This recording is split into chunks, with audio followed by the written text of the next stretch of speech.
Hello,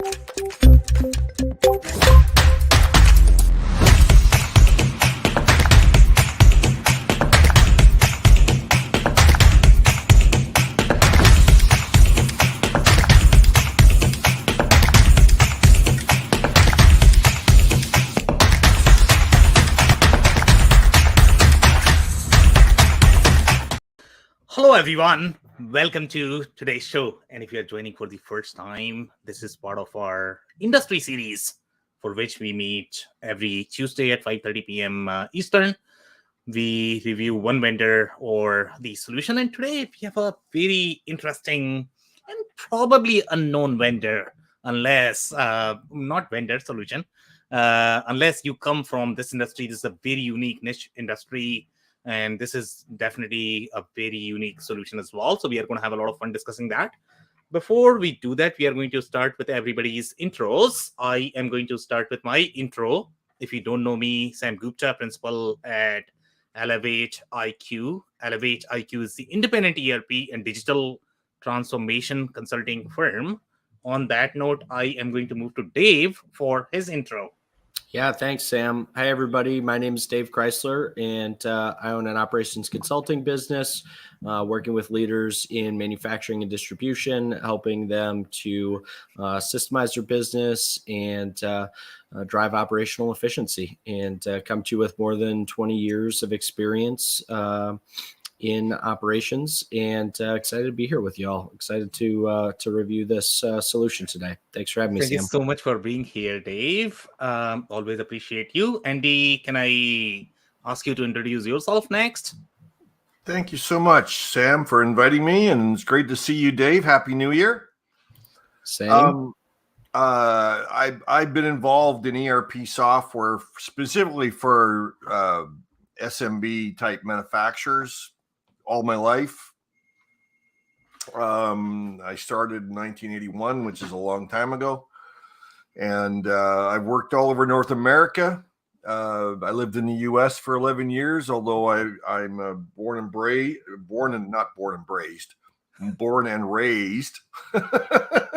in outside of Vancouver in British Columbia. And I also teach people how to uncover the truth about ERP systems. I should have invited you to attend last week, Sam. You would.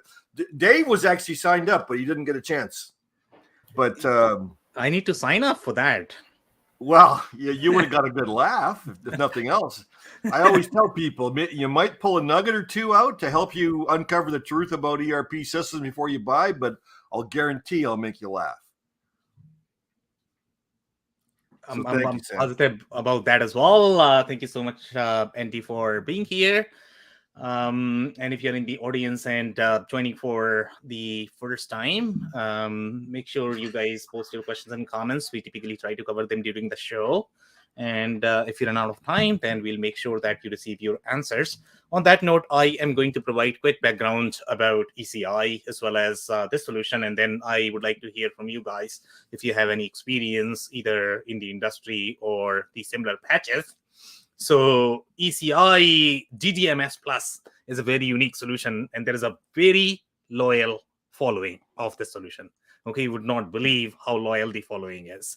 And ECi, before I jump on to the solution, let's talk about ECi overarching corporate strategy. They have very similar strategy as Infor Epicor in terms of going purpose built, but their average customer size is probably going to be smaller than these vendors. They are targeting slightly more e-commerce space. ECi in general, the way the company started, they were more of the web development company. Then they switched in the ERP space. Now they are owned by private equity, so obviously there's a lot of changes there overall from the company and the corporate strategy perspective. But their mindset, the philosophy, the psychology of the product as well as the corporate strategy remain same. So they like to target any of the verticals that are going to be e-commerce heavy. They are going to be primarily in that QuickBooks segment where they are trying to provide far more value as part of the integrated solution. And sometimes you are going to be amazed by the amount of functionality that they can provide in the package. Obviously, they are sort of not going to be deep in terms of the kind of workload that they can pull off, but overall their functionality is going to be broad. For example, things such as your unified commerce experience. Just because it's one system, it's just easier to provide, but these customers are probably going to get all of those experiences. They are probably going to get a lot of TMS centric functionality as part of this package as well, which is going to be prohibitively expensive if you are going to be using a best of breed TMS, best of breed ERP, and then trying to integrate. Even you'll be lucky if it might work overall from the seamless integration perspective. So these packages, even though they are going to be small, they can provide a lot more value to these smaller customers. DDMS Plus is positioned for the office supply channel, and these are going to be the channels of, for example, let's say Office Depot or Rico. So these OEMs are going to be very technical shop, and I don't know if technical is the right term to define. And the reason why I am calling them as technical is because obviously they started as more of the sort of the managed service providers, the way IT businesses work. The print business, and print, not your print, Dave, okay? This is a different print. This is like the real printer print, okay? So this is very different overall, the way their channels work, the way their distribution strategy is. But each of the channels are going to have very specific business model. And I think I have been big proponent from the beginning that, ERPs are designed based on the associations. They are aligned to your channels. So this one is aligned to your office supply channel, and that's why they have such a loyal following. I remember some of the add-ons on top of even some of the common ones, such as SAP Business One.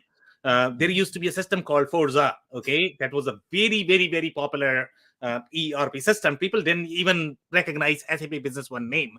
They recognized Forza, okay? So I believe they must be competitor in this space, but that was on top of SAP Business One. So again, very, very, very loyal following, just the way your Epicor Eclipse is going to have, or which one did we review the other time from Epicor? That was a very small one. Building. It was the building material one. Yeah. I was going to say a sawmill type of system. Yeah. Cannot keep track of these systems. I'll see if I can find it real quick. You missed it, Dave. I know you were not there in that session, but it was a very unique, mind-blowing system. No, BizTrack. I got it. BizTrack. Yeah, BizTrack. Yeah.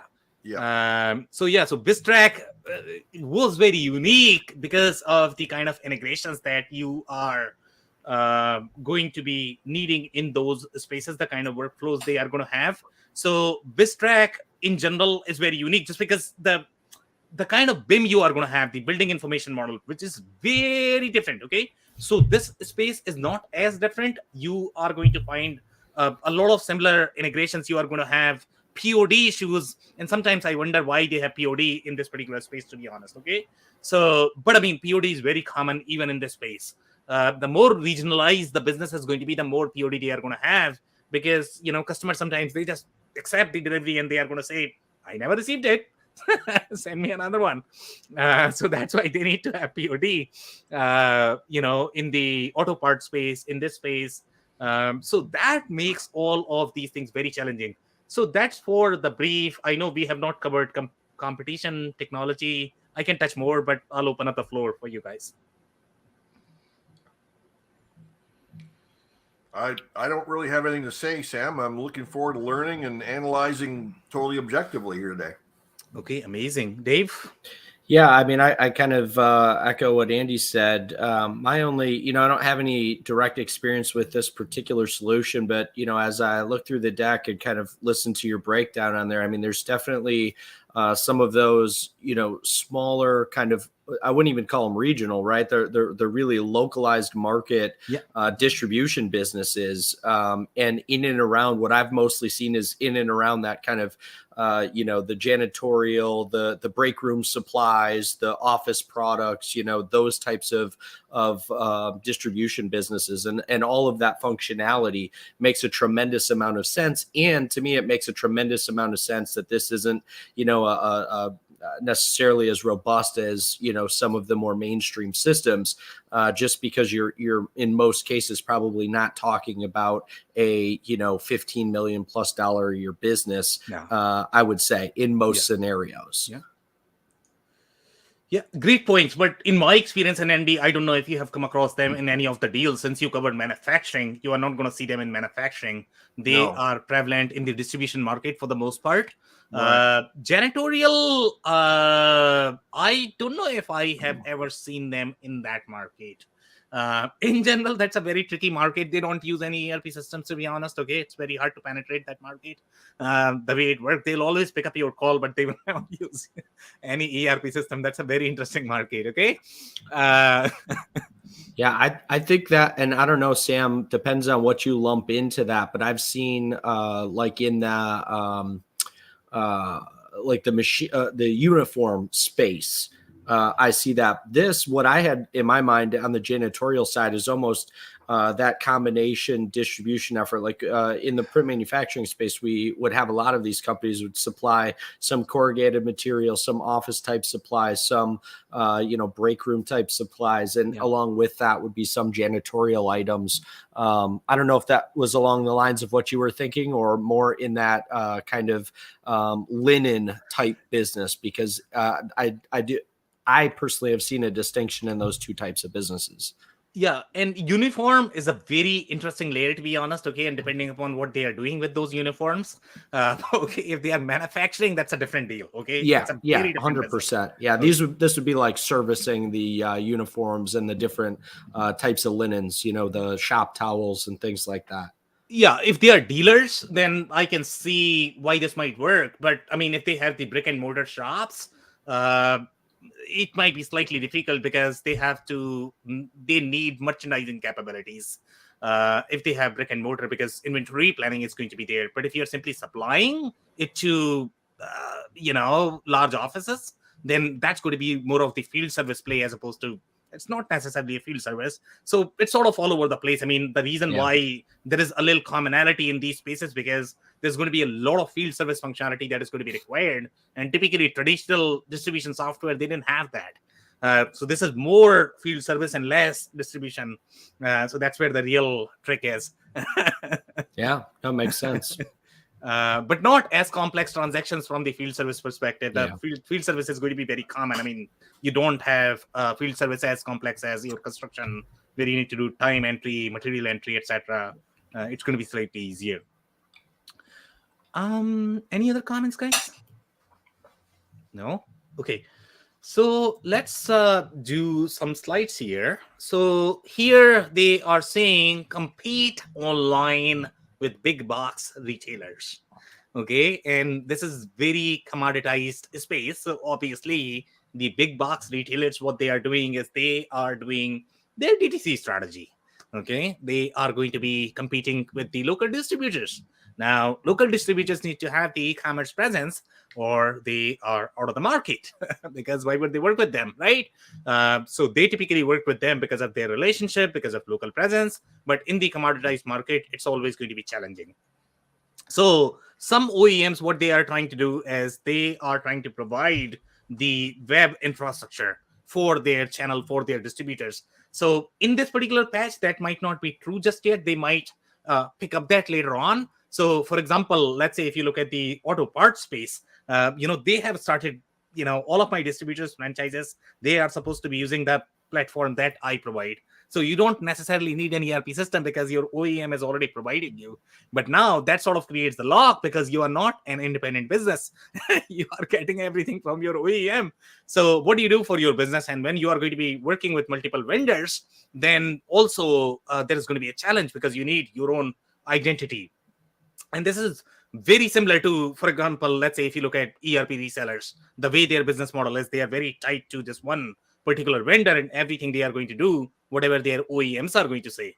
So again, this is a very, very, very similar business model, depending upon how diverse their business model is. For the most part, the more loyal they are going to be with the OEM, the more business they are going to get from the OEM. So that's how their corporate strategy works.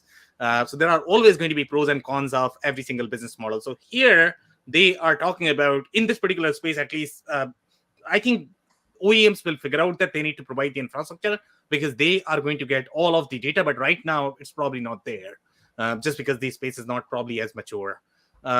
So here they are saying, by using our distribution ERP software to manage your office products business, you can drive business efficiencies and growth both online and brick and mortar. And that's a rocket science in the bigger space, to be honest. Okay, when you are going to be using multiple systems in your architecture, when you have your e-commerce, when you have your POS layer, that unified experience is very, very, very hard to pull off in general, even for bigger businesses. But in the smaller business, when you are, you don't have as many transactions, you have e-commerce layer powered through your POS layer, it's still very easy. And that's why these guys are able to do that. And sometimes it might feel that you are getting a lot more functionality as part of this platform, but it's just easy because your transactions are not as many as some of the bigger businesses are going to have.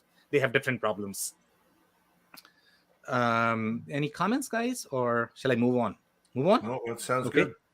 So here we have the patches. I have definitely come across them in the office product, office equipment space. The contract furniture space is even trickier, guys.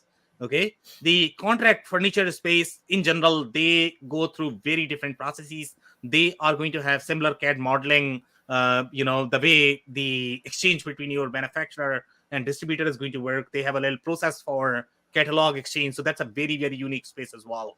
And typically you are going to require a lot more integration. And that's why I like to compare this space with your building material, because you have very tight collaboration between but it's not as tight as your automotive. In automotive, you are literally forecasting together. So you literally need to connect your system together.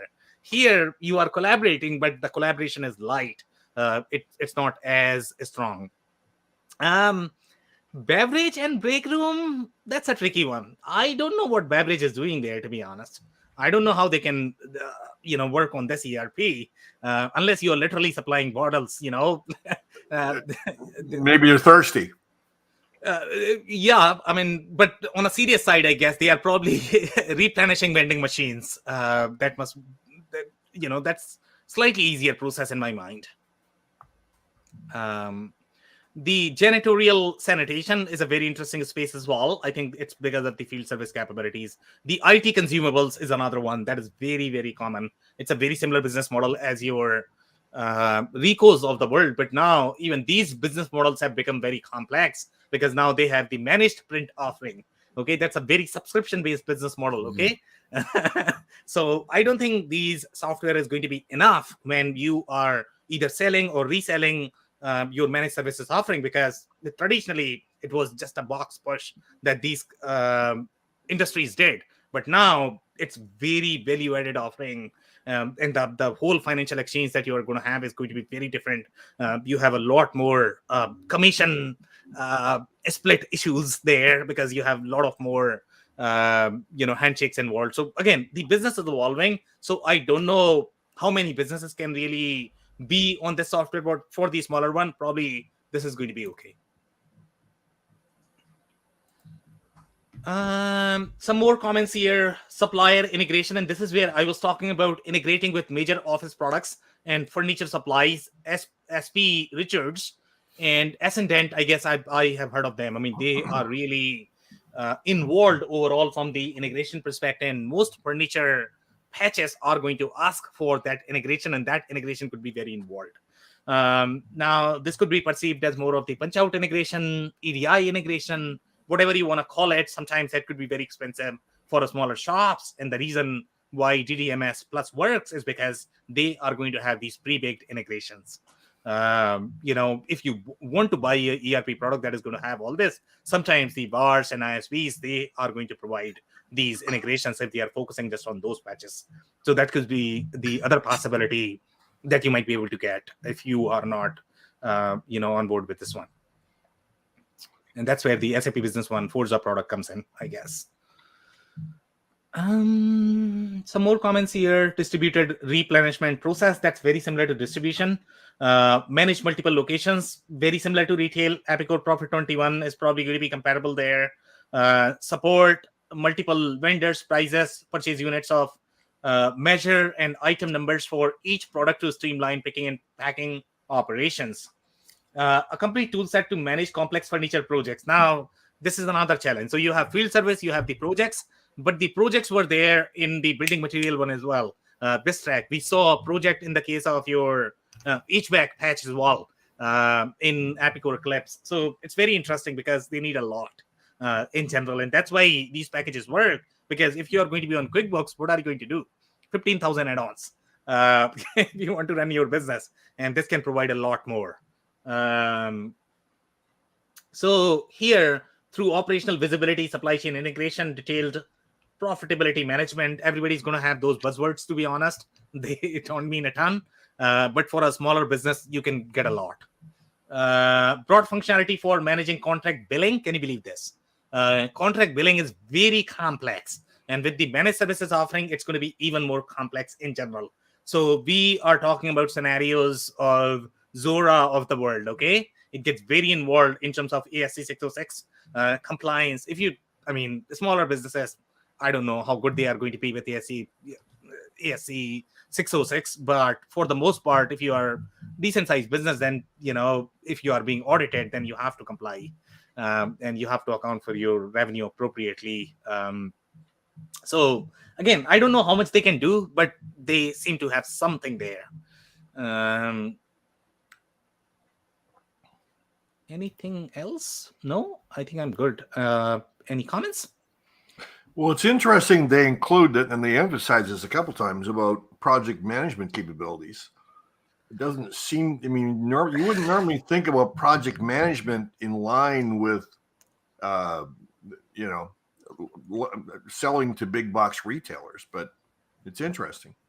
So this one is for contract furniture, and that's why I had mentioned that the furniture space is slightly different than your office supplies space. In the office supply space, I don't think you are going to have a project unless you are taking smaller jobs of, let's say, doing a little, I don't know. In the office area, you might be doing a little project there.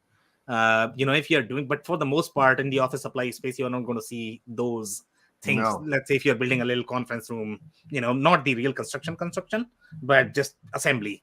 That could be a possibility. But contract furniture space is very different. Okay, there you are building custom furniture, because for office, there's going to be a designer, interior designer, who's going to come up with something, and then you have to design. It's not just a piece of furniture; it's a whole system of furniture. Oh yeah. Gotcha. Okay. Oh yeah. Offices in general, people spend a lot of money. If it is going to be a physical location, they might not spend as much money on ERP. They don't have any money left over. Exactly. But for office, it's definitely, they spend a lot. Okay. So here are some more comments. E-commerce site into a super salesperson with e-commerce web design. So you are going to see a lot more e-commerce in their descriptions. The reason for that is because they are really into that. Okay. So they started as more of the e-commerce company. ECi's portfolio, if you look at most of the products, they are very e-commerce focused. The kind of patches they like to target, they have to have the e-commerce flavor. Otherwise, ECi is probably not interested in those opportunities. So they really like to go after that. The jump track proof of delivery. Okay, so most likely when you read jump track proof of delivery, meaning there must be a guy who created jump track product and they ended up acquiring. That's why it's called jump track proof of delivery. And by the way, it has track from BizTrack. Okay, so obviously there is some commonality there. Maybe the same guy created.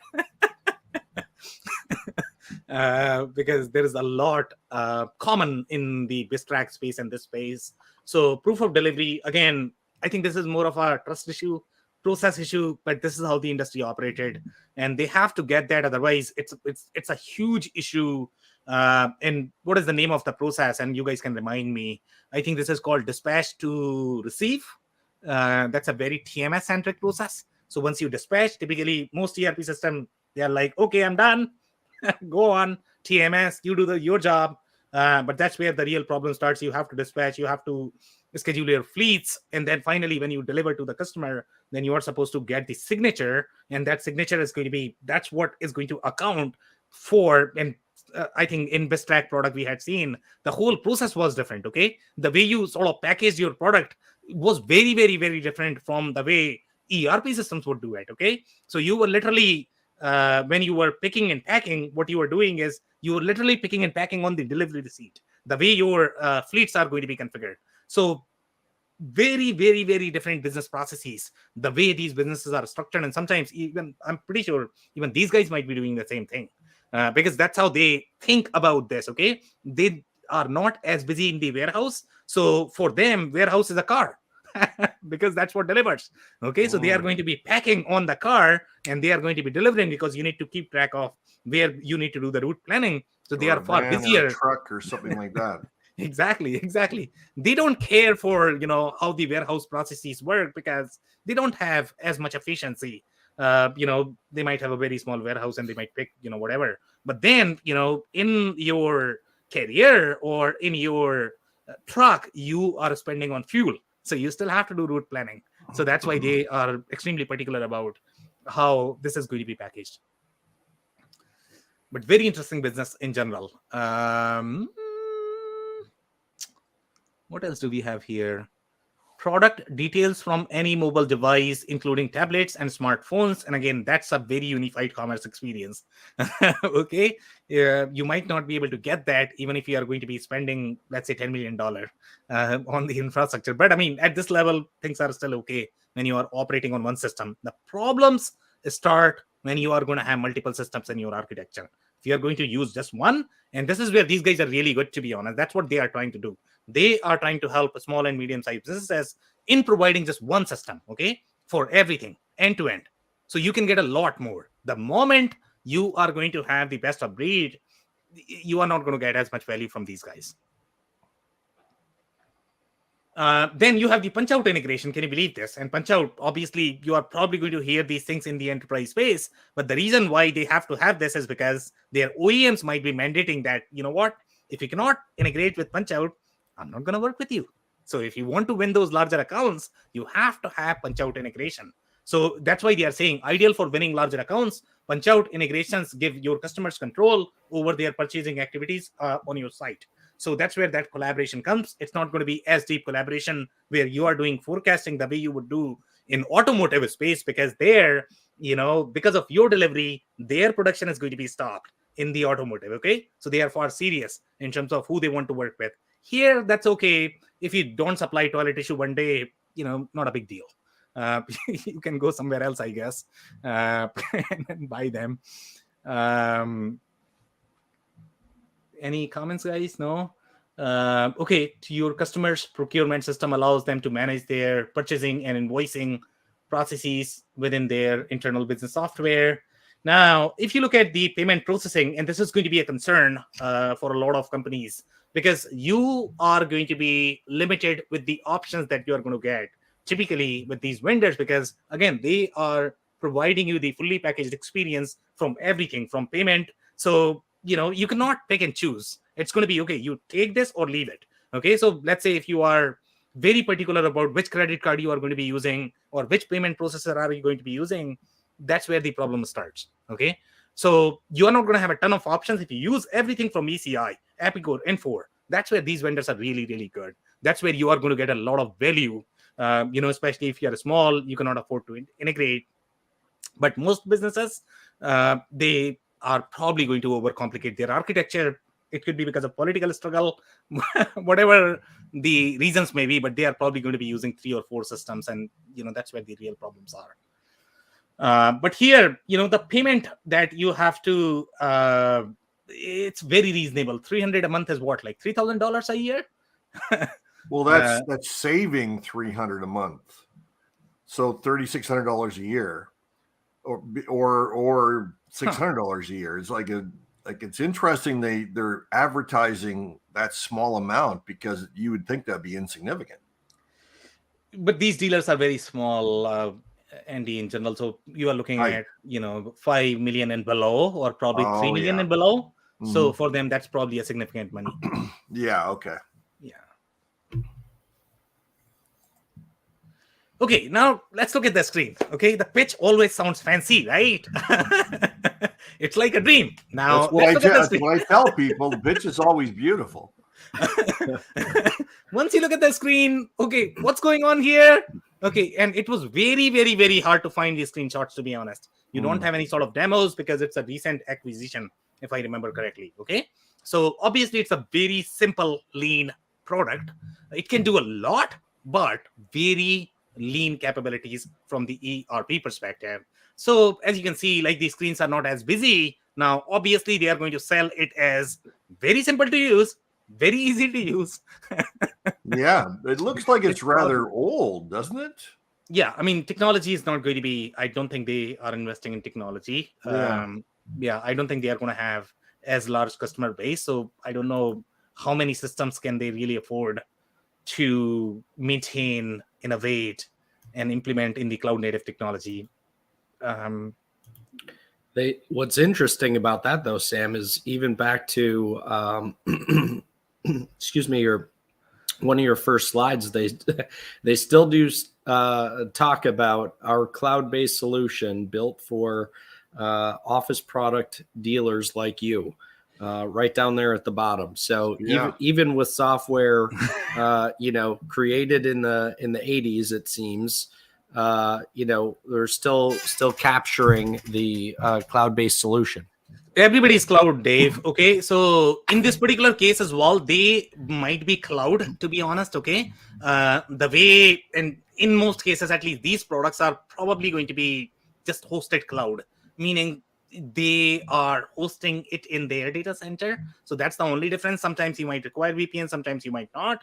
But as the product is same. This is not cloud is supposed to be, and cloud word in general is overused in the ERP industry. When you talk about the real cloud experience, you are talking about re-architecting it for cloud, which is a very different product than what you are going to get here. And by the way, even if it is completely re-architected, the backend, so there are typically 3 layers in any software products. You are going to have a front end, you are going to have a service layer, just at a minimum level. I mean, there could be 15 layers.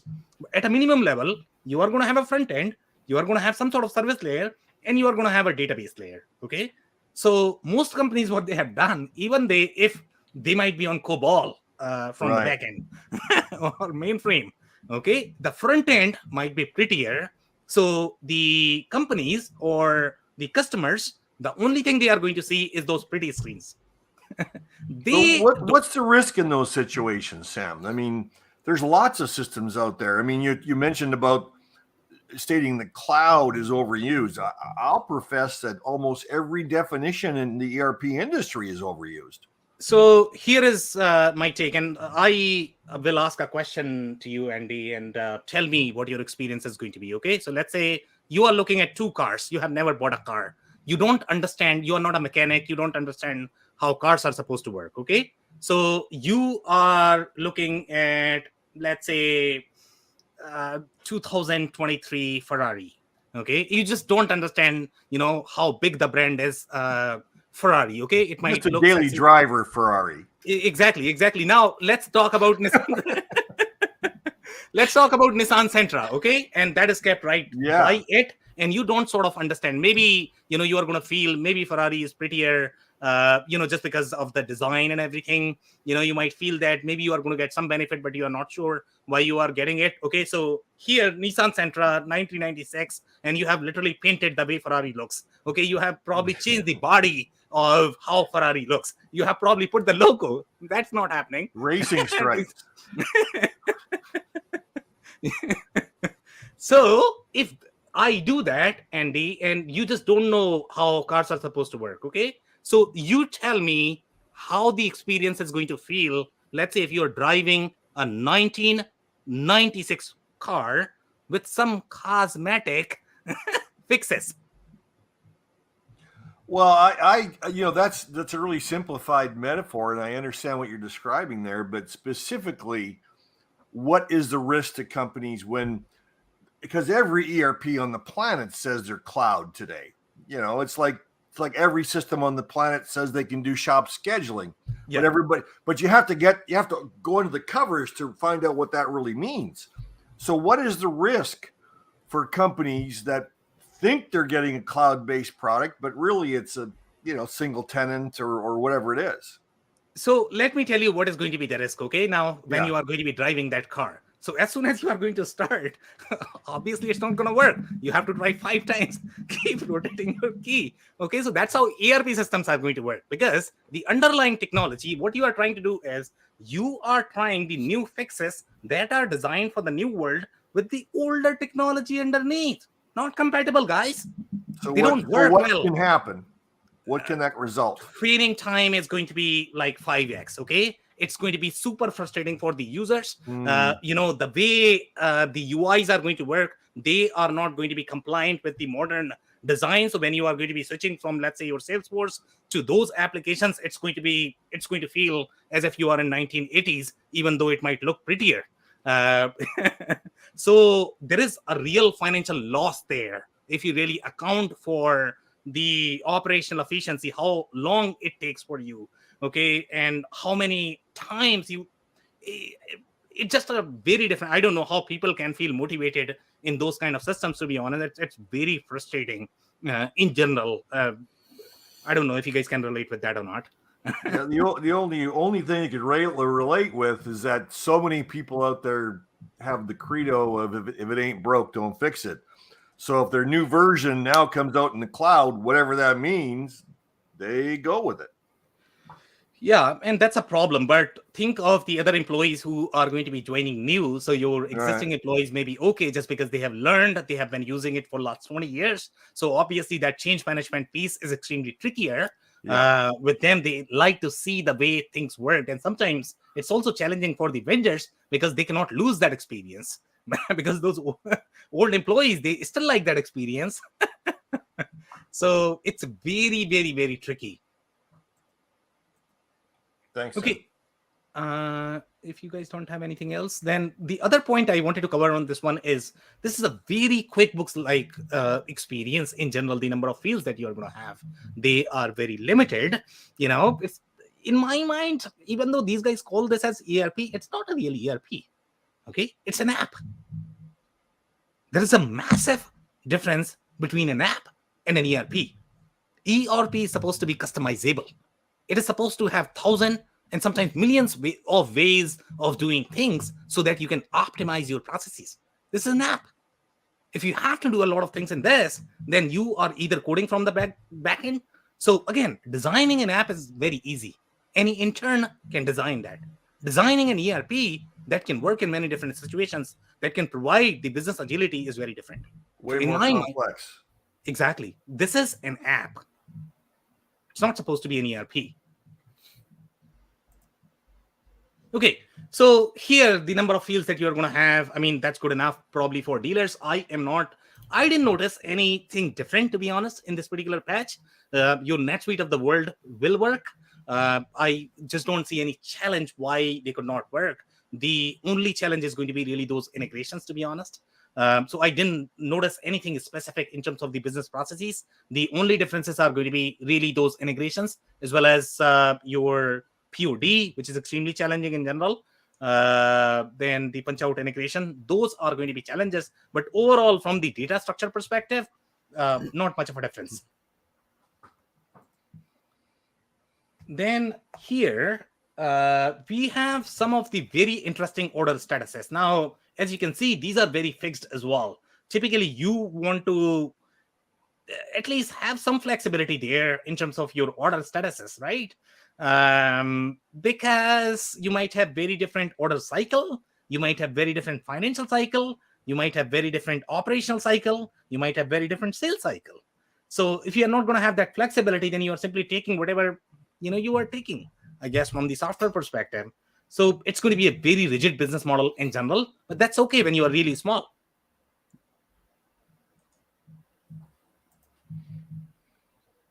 Now, the sequence is a very interesting one as well. And the sequence, I think we saw in 2 or 3 instances, if you guys remember. Okay. And the sequence, I believe this is, and I could not find much documentation in terms of what sequence is supposed to mean here. But here you have the line status right by it. So I think this is the same functionality that we saw in the case of your Epicor Eclipse. I don't know if Bistrack had that.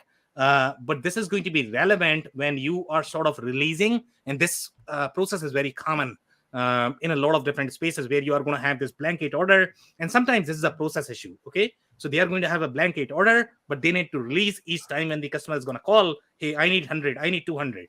But then you are also going to have life cycle of those releases, and that's where the real trick is. So if it is the real blanket order, then any ERP systems can handle that.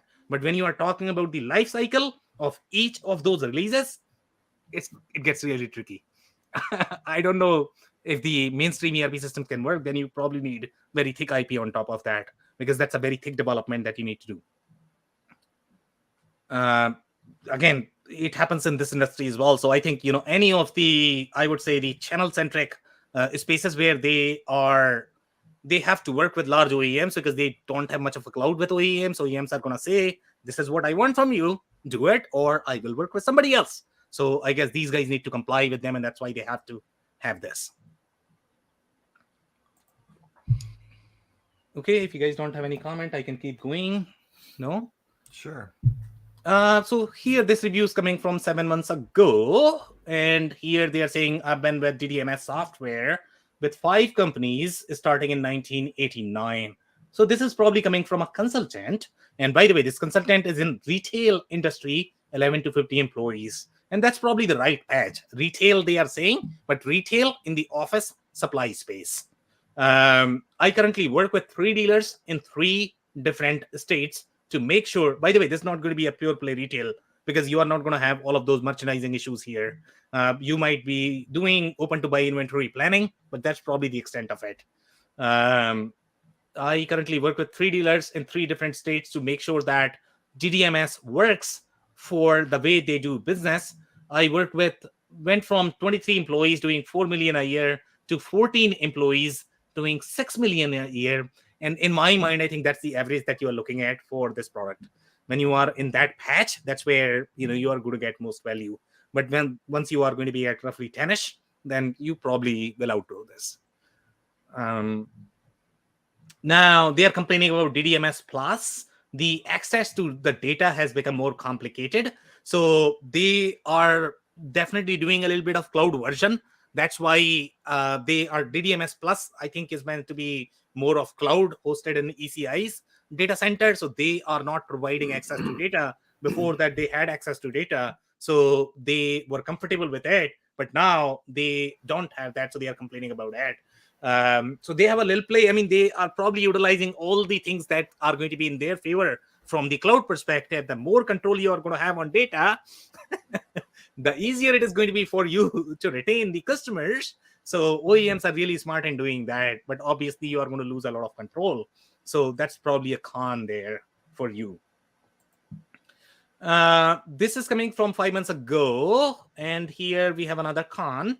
We have DDMSPLUS is just way slower than your legacy DDMS. And you have no idea how slow this is going to be. And by the way, this is still 11 to 50 employees, which is probably a very small operation in general. And once it gets to, let's say, 100 employees, 200 employees, it's probably going to explode because it's not really designed for that kind of workload. Well, this guy's specifically targeting the performance on the new version. So that might be implying the new version is the cloud version. Exactly. Yeah. So that's definitely a case. And they are not happy about cloud because, these guys are going through this migration right now. Okay. The other vendors have gone through the same journey probably in 2015, 2016. That's when, I think Info Epicor started.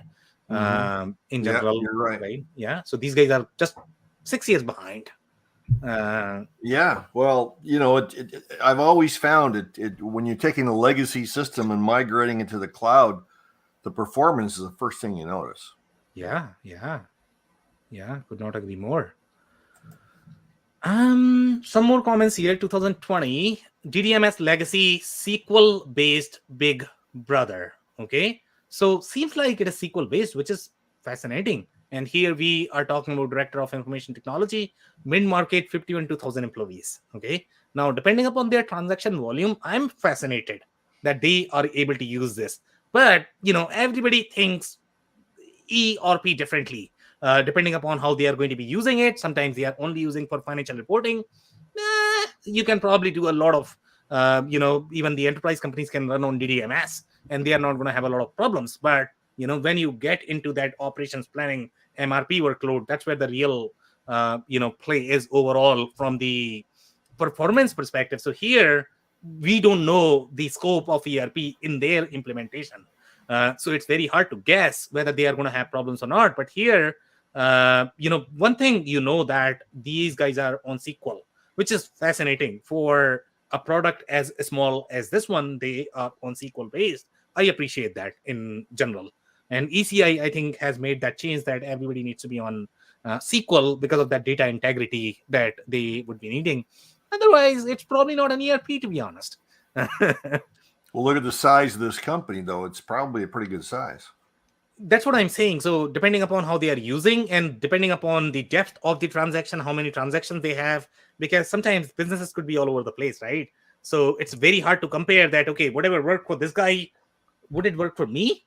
Probably not, depending upon your transactions, depending upon how you are using it. I love that it's SQL based, whereas they had before was DBF based, and DBF is not the first time that we are seeing. I think we have seen this in case of, and you guys need to remind me. I believe Syspro was on DBF. No, I don't think so. DBF. No? What does that stand for? Do you know? That's the file-based database. What is it? That's the file-based database from mainframe world. Yeah, Syspro was on COBOL previously and CISAM files. But yeah, DBF, I've never heard that one. Some file-based database, I guess. Yeah. In my mind, I just like to compare them in the generalized manner. So here, as long as that is going to be file-based, so DBF, and that was file-based. They moved to SQL-based.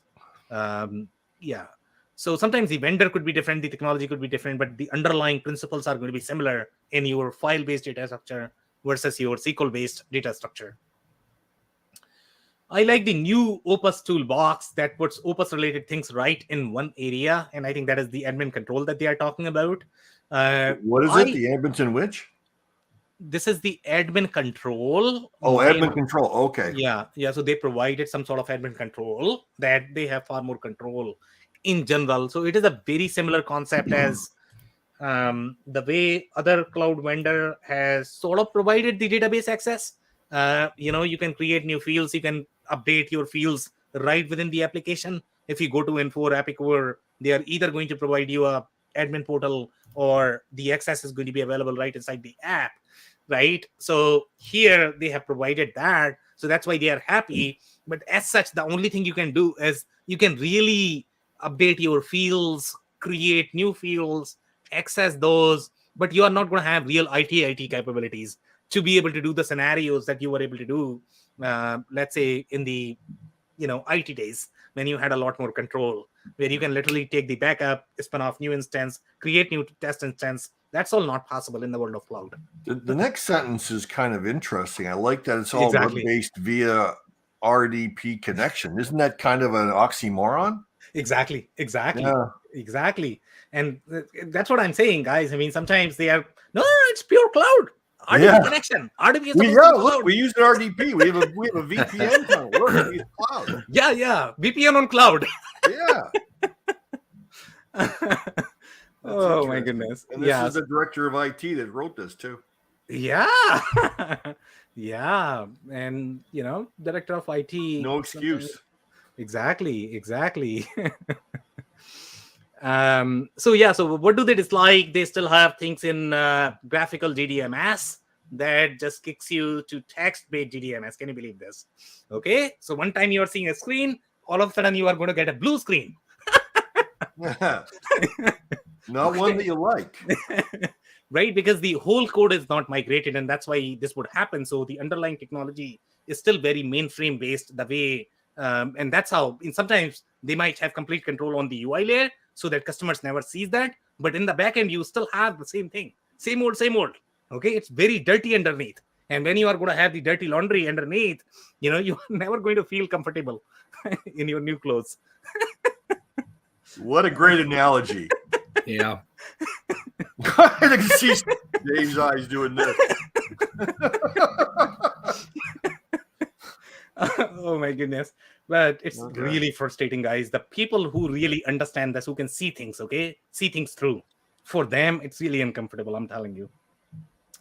So here, can't expect them to know a lot. PCI compliance legacy does not support credit card tokens, so you have to store your customer credit card data within DDMS. Can you believe this? Interesting. Okay, so now they have figured out the PCI compliance before nobody really cared, because these businesses were really small. Who cares? Now it's up to you whether you want to transact with these businesses or not. Yeah. Because they are keeping your credit card information in database. Yeah. Yeah. It sounds not very secure. Andy, I'm not too sure about that. I just don't want to transact with them. Okay, there you go. Hey, they say there's over 1,000 ERPs on the market, and here's another one. Yep. Exactly. But Andy, you'll be shocked with the loyal followings. They love it, eh? Products. Oh, they absolutely love it. Well, you know what? We talk about every week. We talk about reasons why systems are failing, or technologies that are not quite. And nothing is more important than having customer satisfaction. That's number one. If your customers like you, I don't care if it's old technology. You got a great product. Well, and Andy, I to that point, and you kind of make this point from time to time, but it's super relevant, right? Like you only know what you know, and so if your only experience is in and around a system like this, or this versus, let's say, QuickBooks, right? It's all about your experience, and so all of that factors into the reviews and everything else. And that all becomes relevant, even from the cloud standpoint, and, people as they're going through this process, to say, well, that's, a high priority. Well, have you worked in that environment before? Have you seen, the positives and negatives of cloud versus on-prem? Have you ever experienced an outage in a cloud-based system? Have you experienced one in an on-prem system? Right. And the literature can say anything about 99.98% uptime because of, data center redundancy. Well, I could say, I never sleep, but, the reality is, I'm tired. Exactly. I need some rest. It's the same, it's the same thing. Yeah, exactly. Sorry, Dave. No, I just go ahead. Everyone's opinion of their current ERP is completely relational to their previous experiences. Yeah. And, it's like it's like what I teach in my webinars and stuff, is like one of the things people will do right near at the end of making a decision is ask for references. So I'll say, well, that's great, but let me ask you a question. Have you ever applied for a job? And they all say yes. Did you give them your resume? Yep. Did you have references on the resume? Yep. How many of them didn't like you? And of course they smile and laugh because but if you are talking to references and they are objective at some level, the one question I always tell them to ask is, what did the guy use before? Yeah. Because then you have perspective of their opinion today, because everyone can say that QuickBooks is phenomenal or Sage 50 is phenomenal. Yeah. That's because they used to be manually. Yeah. Right? So it's all relative. Yep. Yeah.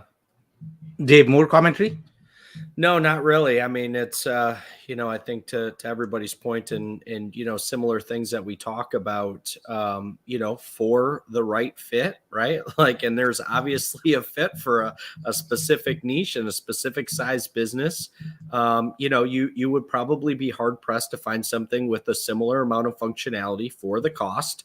Yeah. It's probably a reasonable price. I can't. Yeah. I mean, I would have to imagine that it is to, keep people on it. What's interesting to me about some of these smaller solutions, right? Because I think because they're trying to pack so much functionality into such an attractive price, to me, it's really interesting that as they have to do some different kind of developments on the technology side just to keep things working. Back to Sam's point of, you're trying to make two things that shouldn't be compatible. It's interesting to see how decisions like that may eventually force people's hand to identify a new solution, just because, at some point it's got to catch up with you and you can't possibly maintain the functionality for the attractive price. So it'd be to me, it's just interesting for some of these really niche products, to have that thought process. But, I think we're years and years away from anything like that. Yeah. Andy, more comments? No, Sam, thank you very much for inviting me again today. We still have 4 minutes, so I have a question for you guys. Sure. We can so we can probably address that. So one of the things that I personally struggle with these products, and when you, let's say if you are a customer, and Dave, you have been a customer. Andy, I don't know if you have ever been a customer, of ERP where you had to face. No, I don't trust ERP. Another ERP salesperson. Andy was doing sales calls on me. that could be fun. Okay, so let's say if you are dealing with salespeople, right? Obviously, that could be hard in general. And one of the decisions that you have to make is whether to go for this product or go for something like NetSuite SAP Business One, where you are going to have very thick IP, because you are probably going to be needing very thick IP in this particular case, because otherwise it's not going to work. Or you are looking at millions and millions of dollars in that custom development, custom integration, and depending upon the quality of developers, to be honest, okay? Yeah. And sometimes they are going to code the hell out of the system and it might not work. And sometimes it might be so poorly documented that you might be spending $5 million per year in the maintenance. So the question for you guys is, okay, let's say you were to decide, obviously there are going to be pros and cons of both of the approaches. Would you go for something like this, or would you go for NetSuite plus IP, Microsoft plus IP, SAP plus IP? Dave, I'll start with you. Maybe describe the pros and cons and in which scenario, which one you are going to consider. Yeah, I mean, it's really a challenging decision, right? To just lay it out there. The more that I am involved, in and around the technology piece specific to ERP and the process development side of things, and then you see, and it doesn't matter kind of what the smaller solution is. I'm going to talk about it from a generality standpoint, right? And you could lump QuickBooks into that, right? You can lump some of the kind of mainstream smaller solutions in there. I think when you look at it from the macro and ask yourself something about, if I'm building out my business and I understand kind of the trajectory of what I believe the growth to be, I understand my business processes today, and I understand the kind of, the power behind why I'm making a decision or at least entertaining a decision to go down one of these paths. I think that the best dollars end up being spent in a larger solution that is more flexible and customizable. And then things about my business change, my business processes change, because in the long run of things, if you're on a trajectory, and let's say you're a $15 million year company today, and you're on a growth trajectory of doubling that in the next 5 years, you're going to go through 2 implementations. And while you may not be to the point that you can justify, one of the larger solutions, in the long run, you will be further ahead and not having to go through 2 implementations and redesigning business processes, re-implementing from a cultural and people standpoint. I just think I think you're short-sighted if you're only considering something very specific to your particular business, because everybody knows, inputs, things change, businesses change over the course of time, and you could be walking yourselves, into another investment in a short period of time. So that's how I would look at it. Yeah. Andy, would you agree with Dave's assessment, or what's going to be your take? Yeah, generally speaking, I mean, you never want to get a system that's just good enough for where you are today, because everyone plans to grow, everyone plans to evolve. So you want to get a system that's not going to paint you into a corner. There's no question. But, I've said this before many, many times. The number one way to find out whether a system is going to do what you want is not to sit through sales demos, because there's no way you can come out with the facts that you need that's going to impact your business. What you want to do is ask every vendor, every ERP product you're talking to, for a list of customers that are similar, that are using critical requirements that you need, that are a similar size, maybe similar IT staff. You don't want to be talking to a reference that's got an IT team of 30 people when you don't have anybody at all. You want to talk to people that are representative, that'll have a similar experience that you're going to have. And then this is the trick. Find out what they don't like, not what they like. Yep. Because you have to live with it. Yep. So you want to know what they don't like prior to putting pen to paper, so you can work around it and strategize how to overcome those obstacles. But we all, when we joked about references and having them on our resumes when we apply for jobs and which ones you put on there. Well, when a company calls a reference, usually it's been delegated down to someone who doesn't want to do it anyways. And they call and they say, "Hey, do you like it?" "Yep." "Okay, thank you. Goodbye." And it doesn't mean anything. Find out what trying to get off the phone. Every system they don't like. Every system has things that are cons. Find out what the cons are. Yeah. I mean, I would just add one thing to that point, Andy. I mean, how many instances and implementations have you been a part of where people say, boy, if I would have known this going in, I would have changed, I would have changed X, Y, Z about it. Yeah. 100%. So, there's a lot of power in what you just said in terms of finding out what you've got to live with from a functionality standpoint. One of the persons that was on my webinar last week, one of the audience participants, mentioned that they had been with a previous company, and I can't remember what type of company it was. I think it might have been a manufacturer. I'm not sure.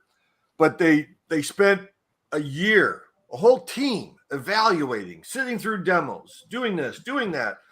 And it was, the amazing thing is that this guy's one critical requirement was never met in any of the systems they looked at. But he was only one vote. He got outvoted. But anyways, they go through all these demos and all that kind of stuff. And now they bought one of the Dynamics products. And he left the company when they were 9 months into the implementation. And there was still probably a few more years of that. And it was nothing like they thought during the demos, right? What a waste of time. Yeah. Amazing, guys. I agree with you both. And we were 4 minutes short, and now we are 4 minutes over. That's probably the reality of ERP implementations. We always make up for it. We can never be on time. You didn't receive my change order, Sam. Exactly. On that note, thank you everybody for tuning in. That's it for today. And if you joined for the first time, this was part of our industry series for which we meet every Tuesday at 5:30 p.m. Eastern. So make sure you are going to be here next week. We are going to come back with another solution or the vendor. On that note, thanks everyone for tuning in tonight. Have a great rest of your day, everyone. Thanks, Sam. Thanks, Andy. Thanks, Sam. Thanks, David. Thanks.